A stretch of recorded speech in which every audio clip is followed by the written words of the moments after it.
Number 4, Superman 1978. Oh yeah, son, you want to talk about iconic superhero movies? You gotta talk about Superman 2, but the first one is pretty good as well. Don't get me wrong, for the time I can see why this was so big. You'll believe a man could fly was the tagline, and if you wanted to see the Superman at the time on screen, well that's what you got. Christopher Reeve is such a good Superman. Listen to this guy, he's the biggest Boy Scout you'll ever meet.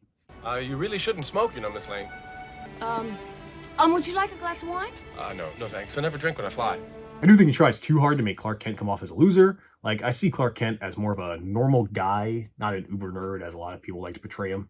Although, I'll be honest, I don't really care about the rest of the cast, the important characters, anyways. Margot Kidder is a fine Lois Lane, not my favorite incarnation of this character. She's just a little too lovesick puppy for me. Although, to be honest, I don't really like Gene Hackman's Lex Luthor.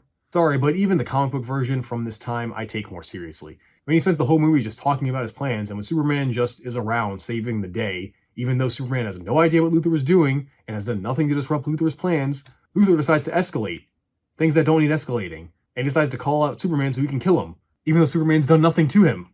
Yeah, that's pretty stupid.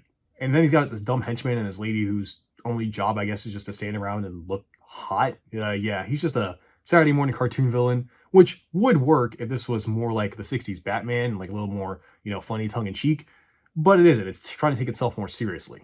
I mean, there is dumb stuff like Lois dies at the end, and to save her, Superman flies backwards around the world, which reverses time so he can save her. I love dumb stuff like that, but man, in almost 2.5 hours, this movie kind of drags to me. Again, for the time, you needed all this explanation on who and what Superman is, but as a nerd who knows everything about the guy, I was bored for the first hour.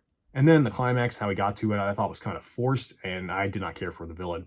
I have seen this movie before, and when I did, I thought that was okay, but I never wanted to see it again. And after seeing it again, yeah, I was right.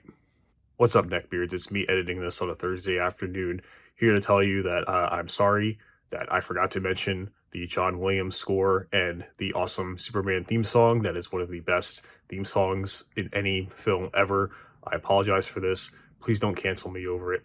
I realize this is a great mistake that cannot be rectified in any way, but I think we can make it through this together.